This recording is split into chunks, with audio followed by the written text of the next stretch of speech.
Bonjour à tous et bienvenue sur Séphiroth et compagnie.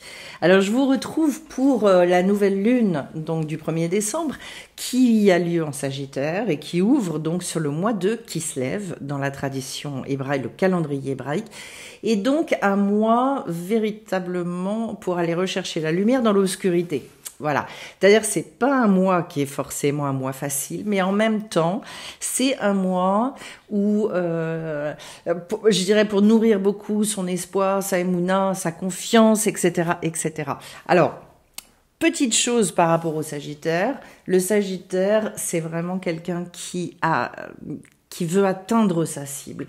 C'est quelqu'un qui est spirituel, mais pas forcément, je dirais, qui s'avoue cette chose-là, en tout cas qui sait prendre position par rapport à ça. Et on va voir dans ce tirage qu'en fait, il y a là quelque chose à faire upgrader, quelque chose oui, un positionnement, je pense très très clairement à avoir pour pouvoir justement profiter pleinement des énergies de ce mois.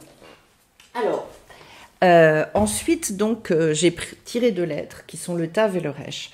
Déjà, la première chose, c'est que le Tav, justement, va aller rechercher une forme d'apothéose, le couronnement de certains de nos efforts. Et donc, c'est aussi une lettre qui peut nous parler des fois d'aller rechercher dans des espoirs très très lointains, très enfouis, des choses que vous avez pu laisser de côté, où vous vous êtes dit non, bon bah ça, voilà. Quelque part, je fais une croix dessus parce que ça fait X temps, parce que ça se décoince pas, parce que ceci et cela. Et bien le Tav, il va vous inviter à aller rechercher là-dedans. Voilà, pour aussi trouver vraiment les moyens d'exister à la hauteur de vos ambitions, de concrétiser des choses, etc. Et puis avec le Resh, comme c'est Rosh aussi, c'est la tête, comme Rosh Chodesh, la tête du mois, donc la nouvelle lune, eh bien en fait, c'est tous les projets que vous pouvez, auxquels vous pouvez réfléchir.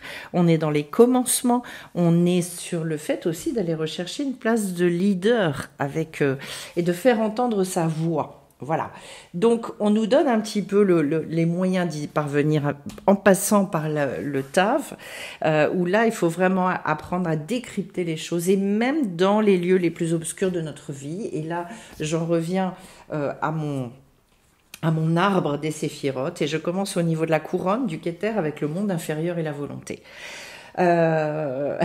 J'en ai parlé il n'y a pas très très longtemps dans une formation de la définition de la volonté, qui est quelque chose d'extrêmement difficile. S'il y a là manifestement une chose à faire durant ce mois-ci, ça va être ça. Ça va être de s'atteler à être très au clair, de définir, de se cerner en fait. Et ce qu'il y a d'intéressant, l'association avec le monde inférieur nous montre qu'en fait il faut peut-être aller regarder dans les choses dans lesquelles c'est très obscur dans nos vies. Comme je le disais tout à l'heure, des choses qu'on a pu laisser de côté, auxquelles on croyait plus, ou des choses dans lesquelles on a peut-être du mal aussi à les regarder. Et là, on nous dit, si, maintenez le cap, surtout ne lâchez rien, allez-y, parce que, je le précise quand même, c'est quand même le mois des miracles. Durant ce mois de Kislev, le 25 Kislev, on fête la fête de Hanouka, qui est la fête de la lumière, et au sein des jours les plus courts de l'année, des jours donc les plus obscurs, les plus noirs, eh bien c'est là que justement cette fête des lumières intervient. Alors au niveau de la Chokhma, donc de la sagesse révélée, j'ai le chaman mystique avec la carte de l'œuvre.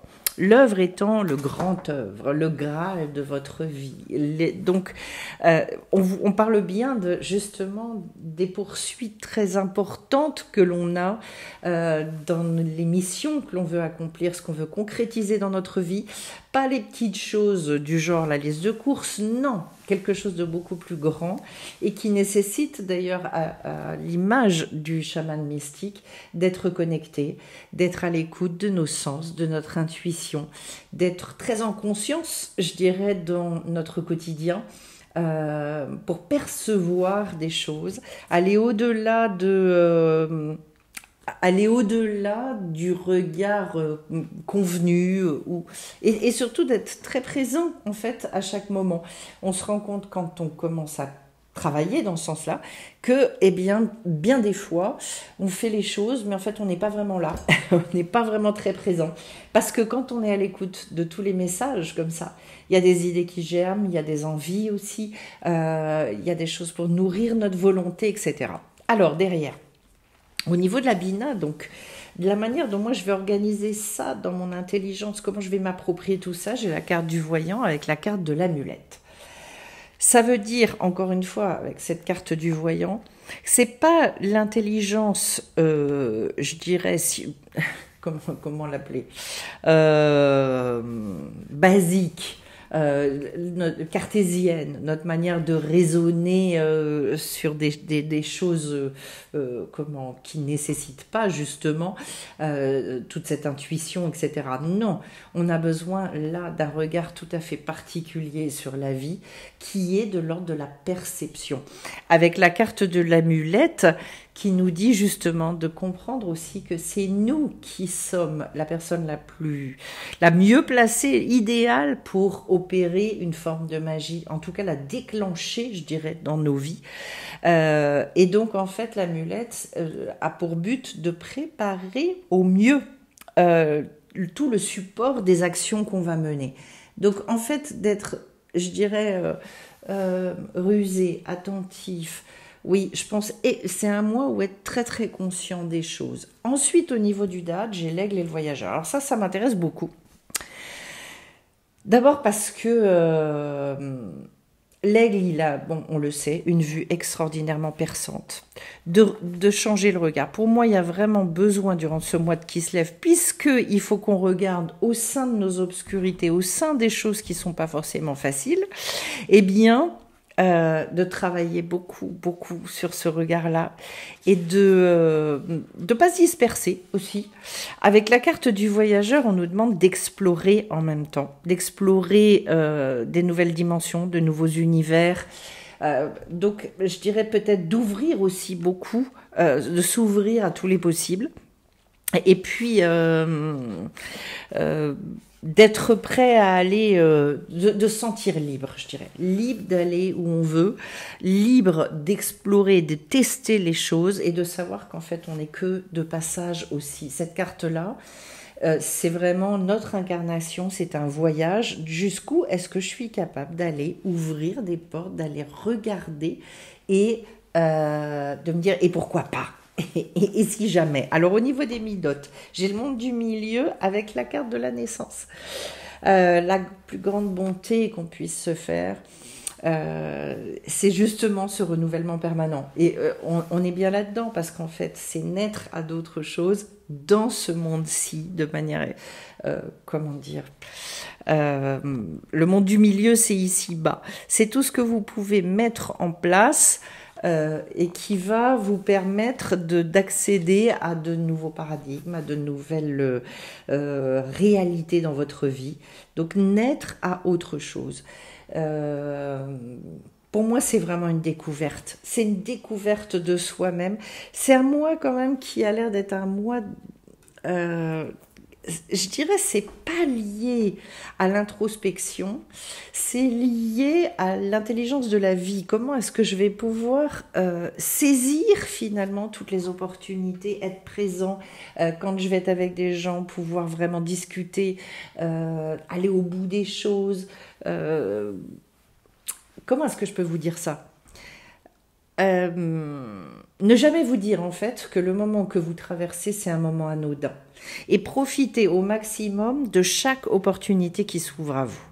Alors après, la carte, au niveau de la Gvoura, donc le côté, toute la force que vous allez pouvoir avoir, on vous dit, au travers de la carte de l'arbre déjà, qu'il y a la nécessité de bien s'enraciner, d'être, comment est-ce que je peux dire,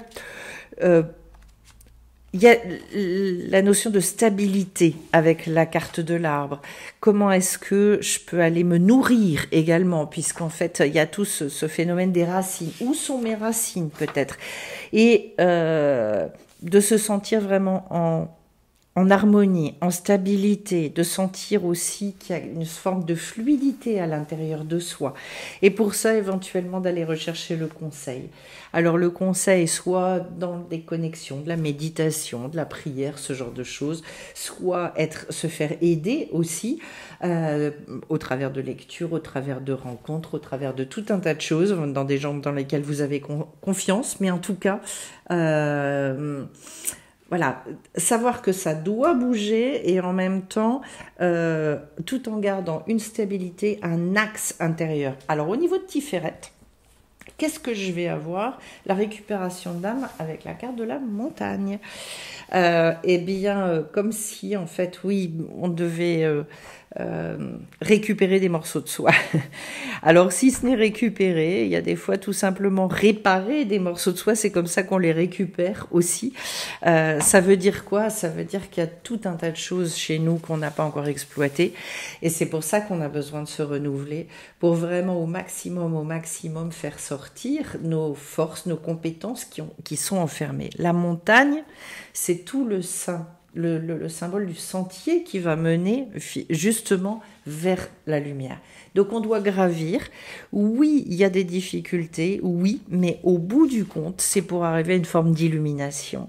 C'est vraiment le chemin de la vie qui va mener à la lumière. Et de comprendre et de savoir. Moi, je crois qu'on a beaucoup besoin dans le mois de Kislev de s'inscrire dans le fait de savoir que ça va déboucher là-dessus. Pour ça que c'est un mois de miracle. C'est comme ça qu'on l'appelle.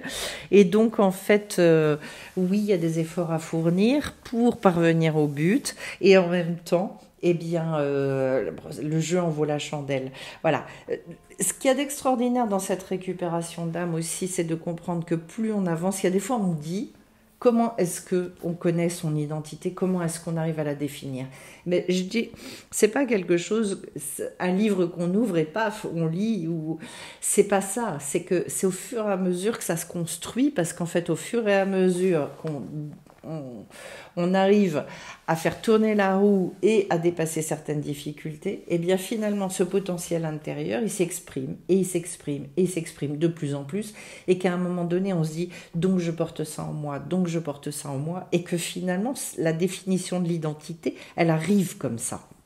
Ah, et donc je suis fait pour ceci ou pour cela, etc. Donc c'est vraiment au travers des expérimentations aussi. Au niveau du Netzar, alors là, j'ai quelque chose d'assez intéressant. Le Netzar, c'est toute cette détermination, le fait de jamais lâcher. J'ai le hochet symbolisant le fait vraiment de demander. Alors, on parle des 4 directions du hochet, on secoue le hochet. Ça veut dire, en fait, on va utiliser les puissances de ces 4 directions. Donc, aussi bien la sagesse, la prière, l'étude, enfin, tout un tas de choses. Et en lien avec l'idée de la balance. La balance qui nous dit, en fait, il faut faire ce qui nous semble juste, parce que c'est ça qui va nous permettre d'avancer. Et en même temps, de bien réfléchir avant d'agir, ce qu'on a bien vu ici. Donc, à la fois, oui, je mesure bien tous les tenants, les aboutissants. Et puis, en même temps, je compte aussi et je fais appel avec la carte du hochet, je fais appel à ce partenariat avec la vie, ce que j'appelle le partenariat, c'est-à-dire j'ai conscience que c'est pas à moi de tout faire aussi. Pour moi c'est primordial parce que c'est ça qui fait que notre détermination ne faiblit pas. Ensuite, en face, j'ai le Hod. Le niveau du Hod, j'ai le feu avec la carte de la croissance. Alors, là, il y a un sujet. C'est-à-dire que ce qui nous donne aussi cette capacité à aller au bout, c'est le fait de maintenir ce feu. Qu'est-ce qui va faire qu'on va avoir cette énergie, cette puissance pour maintenir ça? Le désir, etc., ça va être la joie. Beaucoup de s'appuyer sur la joie, la reconnaissance dans la vie, de reconnaître à chaque fois qu'il y a des choses positives, sympathiques qui se passent dans nos vies, à chaque fois qu'on a réussi justement à surmonter une difficulté, que la vie nous a offert un cadeau, eh bien c'est de savoir être extrêmement reconnaissant par rapport à ça. Regardez tous les endroits où on a eu une vraie maturité qui est arrivée. Parce qu'en fait, c'est ça qui fait que petit à petit, on se renforce, qu'on croit de plus en plus qu'on n'est pas seul dans ce monde. Et donc, en fait, la carte de la croissance, c'est aussi beaucoup d'accepter de grandir avec beaucoup de joie. Et d'agir dans ce sens-là. C'est-à-dire, et là aussi, il faut de l'ambition. Voilà, donc de définir, bah tiens, ça, j'ai envie de le régler, ça, j'ai envie de... Donc, si j'ai un problème récurrent, justement, et que je suis beaucoup dans la tristesse, beaucoup dans les baisses de morale, eh ben, j'ai besoin de m'attaquer à cette chose-là. Donc, quand je parle d'ambition spirituelle, à chaque fois, je veux dire quoi par rapport à ça? Je me contente pas, et je réalise aussi tous les endroits où je suis enfermée, tous les endroits où c'est difficile dans ma vie, et je me dis pas, bah, c'est comme ça. Non, c'est justement ça. Si là j'ai un sujet dans ma vie qui appartient au monde inférieur et que là il faut que je retrouve l'espoir pour pouvoir aller au bout et me dire non, ça je veux me débarrasser de ce truc-là et acquérir telle et telle chose. Alors maintenant, j'ai le tambour et puis j'ai cette fameuse carte qui est la carte du destin. Carte très élevée, c'est-à-dire tout ce qui n'a pas forcément à être dévoilé. Je suis au niveau du Yesod ici, c'est-à-dire le fondement de tout. Le Yesod, c'est comment... Là, placé où c'est, ça va vouloir nous dire qu'en fait, on a besoin d'accepter une bonne fois pour toutes qu'on n'est pas seul, s'attendre à ce que justement ce destin se manifeste aussi, ça va être très très important. Et avec la carte du tambour, c'est de comprendre qu'à un moment donné, on doit passer sur un rythme qui est différent. D'accepter aussi de ne pas faire partie d'un moule. C'est absolument incroyable quand des personnes commencent, entament le travail et continuent de se rendre compte à quel point on est dans le conformisme. Il y en a plein de sortes de conformisme, mais que ça ne se nettoie pas en un coup. Et je dirais par exemple, c'est pas parce qu'on va s'opposer au mode de fonctionnement de la société traditionnelle ou... Très souvent, on va tomber dans un autre conformisme. Il existe aussi un conformisme dans le développement personnel. C'est-à-dire que sortir du conformisme, c'est trouver une troisième voie qui est à la fois non, je ne suis pas dans la reproduction et je ne suis pas non plus dans l'opposition à la reproduction de ce que j'ai vécu, mais je vais créer une troisième voie qui est entièrement nouvelle. Voilà. Eh bien, en fait, le fondement de tout, il est là. Est-ce que je suis vraiment dans ma vérité? Est-ce que je suis vraiment un chercheur de quelque chose de complètement nouveau? Ou est-ce que je fonctionne en mode réactionnel en disant ça, je veux pas? Non, c'est pas ce que je veux pas, il faut définir, c'est ce que je veux. Voilà. Et en sachant que la plupart du temps, on découvre au fur et à mesure ce qu'on veut, on le spécifie au fur et à mesure. Et ce qu'il y a d'intéressant, c'est que justement au niveau de la Malchoute, je finis par la montagne sacrée avec la carte de l'éther.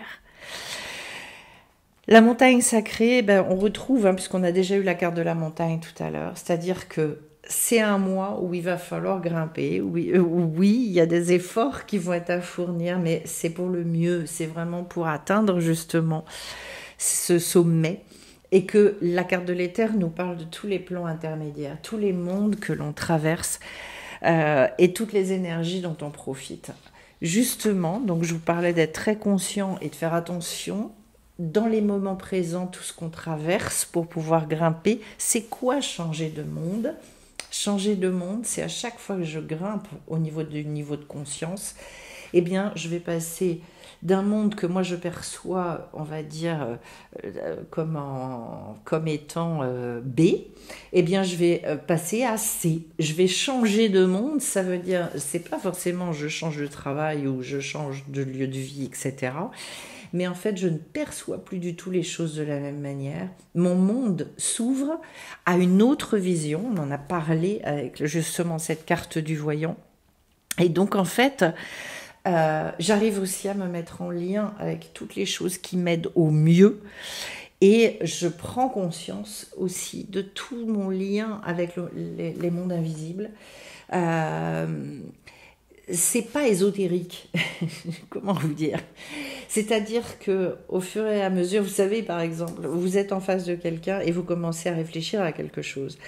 Vous le percevez d'une certaine manière. Et à un moment donné, Eh bien, en discutant avec la personne, en acceptant d'écouter ce que vous dit la personne, vous allez comprendre autre chose. Vous allez vous ouvrir à quelque chose de différent et vous allez avoir une sympathie qui va naître pour la personne. Vous ne la verrez plus de la même manière. Ça vous est sûrement arrivé de vous méfier de quelqu'un et puis de découvrir chez lui quelque chose et de vous dire mais finalement, en fait, l'idée que je m'étais faite de lui n'était pas tout à fait juste. C'est ça, c'est de comprendre dans notre vie que petit à petit, on peut, comment, je dirais avec un quotidien qui semble ne pas changer, avoir une vie complètement différente. C'est le challenge qui a relevé durant ce mois de Kislev pour comprendre véritablement toute la lumière qu'il y a dans nos vies.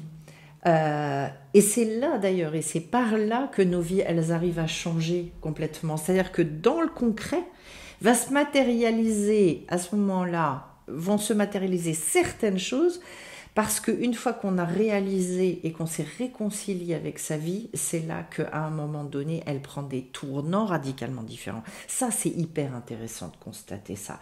Et que souvent, les blocages, c'est nous qui les créons, et on ne comprend pas pourquoi. En se réconciliant avec certaines choses, eh bien, des portes s'ouvrent. Et c'est là que dans l'obscurité, on arrive à découvrir une lumière. Et c'est tout ce que je vais vous souhaiter, que ce soit au niveau relationnel, que ce soit au niveau professionnel, que ce soit dans le rapport avec vous-même. Voilà, c'est un peu le miracle et la magie de ce mois de Kislev. Et je vais vous souhaiter que ce mois-là soit merveilleux pour chacun d'entre vous, en sachant donc que je fais un atelier des lunes pour spécifier, je pense qu'on va beaucoup travailler sur la volonté, justement, définition de la volonté. Ce sera dimanche à 17h30 via Zoom. Donc pour ceux que ça intéresse, eh bien vous pouvez aller réserver sur le site de sephirotetcompagnie.com. Et avant de vous quitter, donc il y a donc le coaching donc sur le monde émotionnel, comment vraiment calmer et arriver à un monde émotionnel 10 fois plus serein. Il y aura 2 séances. Si jamais c'est pas suffisant, j'en referai peut-être 2 autres, mais en tout cas, on commence par 2 séances de coaching de groupe. Et puis, je remercie chacun pour vos likes, pour vos commentaires. C'est adorable. Je vous retrouve bien vite sur la chaîne. Bye bye à tous et à très bientôt.